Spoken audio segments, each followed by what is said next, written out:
The land of Uz breathed under the benevolent hand of a man whose life was a visible sermon on the merits of devotion.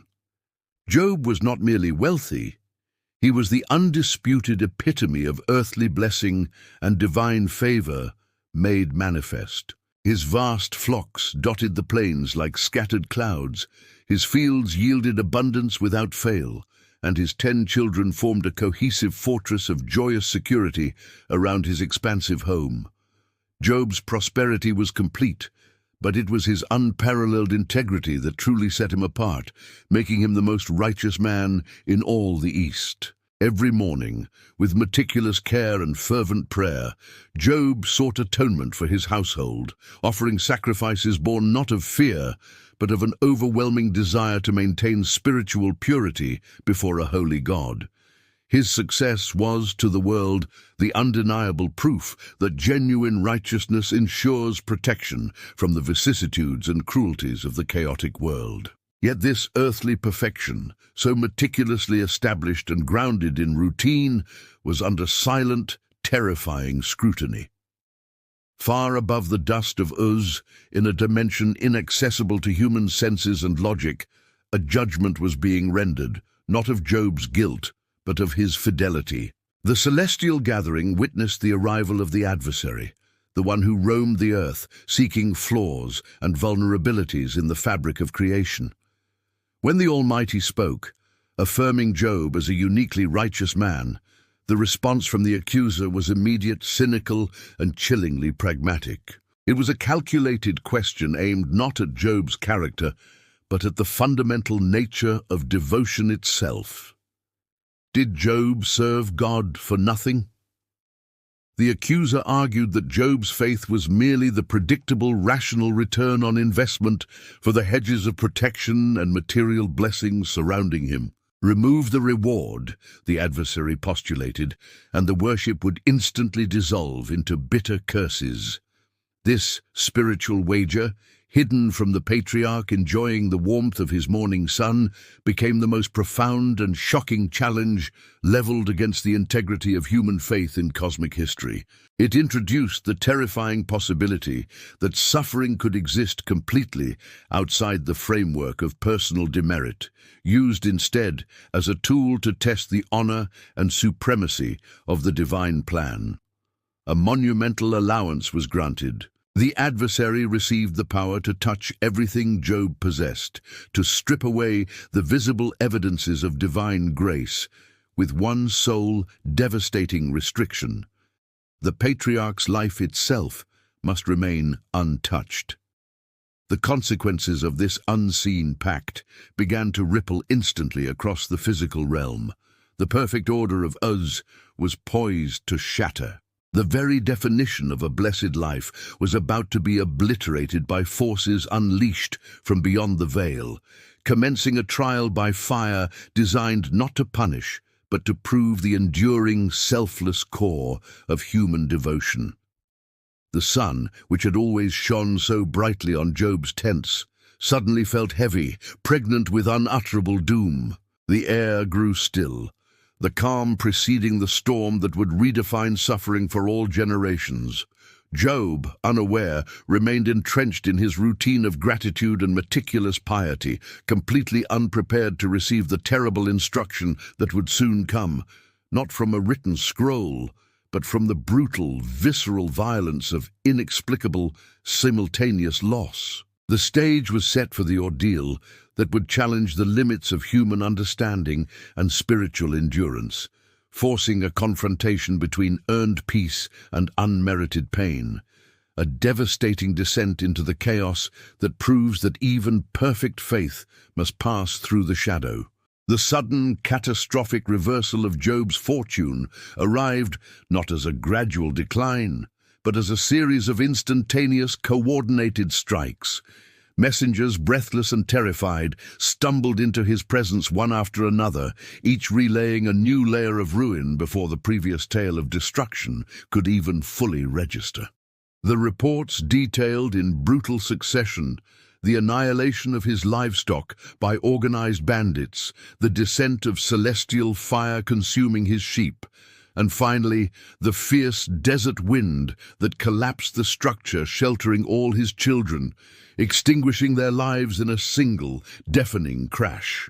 The sheer statistical anomaly of these events, occurring with such synchronized malice, defied all natural explanation, instantly confirming the violence was sourced by something profoundly unnatural and deliberate. The patriarch's internal world immediately collapsed under the weight of this accumulated horror. The established framework of his life, where devotion guaranteed security, was instantly rendered meaningless. He was thrust into a state of profound cognitive dissonance.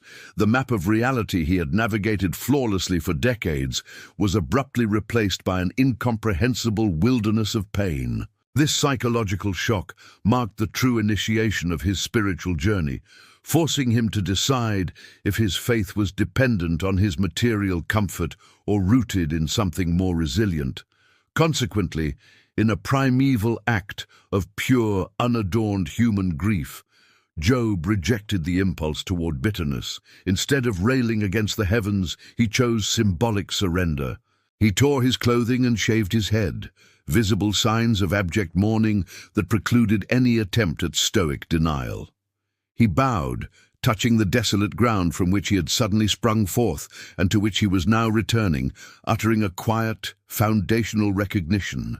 The Almighty was the sole proprietor of all existence. This was the hero's monumental choice, not a refusal of the burden, but an immediate, albeit grieving acceptance of the divine sovereignty, transitioning from a man of blessings to a willing subject of divine testing. Building on this initial spiritual resilience, the ordeal escalated from external loss to agonized physical corrosion. The protective boundary on the adversary's power was lifted save for life itself, permitting a horrific affliction to overtake the patriarch's body. Job was struck with a devastating rash of painful, festering sores that covered him from head to foot, driving him from the safety of any remaining shelter. He was forced onto the city's ash heap, a place of ritual cleansing and utter social destitution, scraping his tormented flesh with fragments of pottery to find a moment's relief. It was in this abject position, coated in grime and despair, that the first semblance of human support arrived. 3 revered friends, Eliphaz the Temanite, Bildad the Shuhite, and Zophar the Naamathite, traveled to witness the ruin of their peer. When they saw the unrecognizable figure on the ash heap, they were so overcome by the magnitude of his suffering that they could only weep and sit in shared silence for 7 days. This period of wordless communion, an expression of profound, empathetic companionship, offered the patriarch a brief, tenuous anchor in the chaos. This silence was the highest form of initial comfort, the acknowledgement that the situation transcended easy platitudes or human explanation, serving as the calm before the intellectual storm, a final moment of true empathy before they, compelled by their rigid theological frameworks, would inadvertently become instruments of his greatest torment. The sudden, catastrophic reversal of Job's fortune provided an uncomfortable, undeniable challenge to the ingrained human understanding of cosmic justice. The comfortable symmetry of the world, where virtue acted as a dependable shield against chaos and prosperity, served as the expected return on righteousness, had been utterly dissolved. The residue of this widespread destruction was a terrifying clarity, forcing the tormented patriarch and his observers toward an existential re-evaluation of divine governance. The crucible had been heated, not by personal sin or moral failure, but by a higher, unseen necessity, transforming a life of exemplary order into a philosophical proving ground. This massive disruption exposed the limitations of human logic. The human impulse, when confronted by suffering of such inexplicable magnitude, is to instinctively rationalize it, to force the sprawling narrative of pain back into the rigid confines of established, predictable dogma. Yet the very pronouncements of those who had arrived offering solemn comfort which quickly devolved into insistent theological arguments, revealed the inherent inadequacies of terrestrial wisdom when attempting to interpret events sourced from beyond the veil. The intellectual skirmish that ensued intensified the central paradox. The most devout figure in the region was being meticulously crushed by an experience that conventional theology insisted was reserved only for the deeply wicked. Reflecting on this devastating journey so far, one observes that the true spiritual battle was waged not against the external forces of sudden, brutal loss, but within the confines of a desperately questioning heart. The sustained fidelity of the protagonist, maintained even when every tangible evidence of a benevolent protector vanished into dust, served as the ultimate repudiation of the adversary's cynical premise. His relentless demands for accountability, however sharp and agonizing, were themselves a strange, inverted testament to an unwavering belief in a just, ultimate authority. Authentic faith, the narrative implicitly suggests, can sustain deep contradiction and passionately demand explanation without dissolving entirely into despair or bitter renunciation. The weight of the world's misery rested on his shoulders, but the core of his spiritual identity remained fiercely intact, refusing to accept the convenient, yet ultimately false, answers provided by finite human understanding. Drawing these profound, interconnected strands together, the path forward becomes relentlessly singular. The entire edifice of human rationale, tested and found wanting, now waits upon a decisive intervention from outside the known order. All avenues of philosophical argument and quiet endurance have been exhausted. The situation has matured into a cosmic stalemate, requiring a voice that possesses the authority to transcend the limits of human experience and theological speculation. This pivotal moment promises to decisively shift the perspective from the immediate agony of the individual to the expansive, often bewildering panorama of divine architecture. The pervasive silence that has permeated the highest heavens, amplifying the protagonist's torment, is about to break. It will usher in a revelation that simultaneously judges the questioners and humbles the afflicted. This final, imminent encounter with unadulterated, raw sovereignty is the only resolution commensurate with the severity and scale of the preceding trial, promising an illumination that will forever redefine the relationship between creature and creator.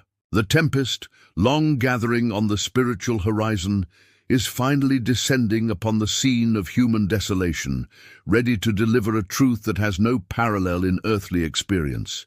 The silence, heavy with existential conflict, was ultimately broken not by a whisper of gentle solace, but by the roar of a tempest. The Almighty spoke from the heart of the whirlwind, an expression of untamed, breathtaking power that instantaneously dwarfed the human scale of the patriarch's suffering and the shallow pronouncements of his counselors. This was the definitive turning point, yet it delivered no simple answer to the pervasive question of why me? Instead, the voice from the storm posed an unrelenting series of questions regarding the very fabric of creation. Where was Job when the foundations of the earth were laid? Did he command the morning or assign the boundaries of the sea? This overwhelming barrage of divine inquiry was designed to accomplish a singular monumental feat, to dismantle the presumption of human intellectual parity. Job had earnestly sought to understand the divine mechanism of justice using finite human metrics. The revelation from the whirlwind demonstrated that God's justice operates across dimensions that encompass Leviathan and Behemoth, the deep cosmos, and the precise trajectory of the morning star, all elements far beyond human capacity for comprehension or control. The answers lay not in simple cause and effect calculations, but in the sheer, staggering magnitude of sovereignty. In the face of this unparalleled vision of power, Job's earlier insistence on demanding an explanation dissolved into immediate, profound humility. He realized that his understanding, even at its most righteous and articulate, had been limited to mere rumors. Now his spiritual senses had experienced direct, unfiltered contact with the Creator. He repented, not for any hidden moral failures as his friends had argued, but for the audacity of speaking on matters he could never truly grasp.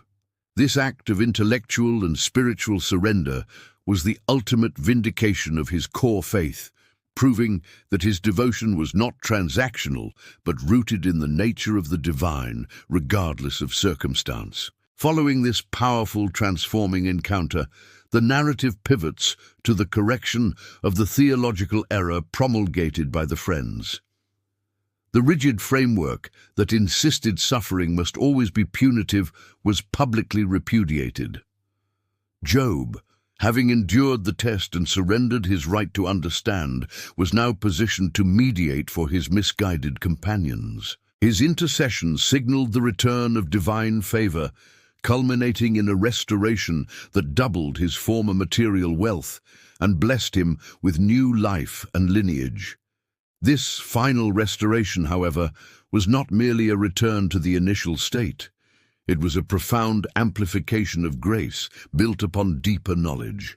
The ultimate enduring legacy of this trial is the realization that the truest measure of a blessed life is not the security of the hedge built around it, but the unyielding capacity of the human spirit to remain tethered to the divine, even when the path leads through inexplicable darkness. The narrative compels us to concede the limits of our rationale, urging us toward a humble acceptance of cosmic mystery.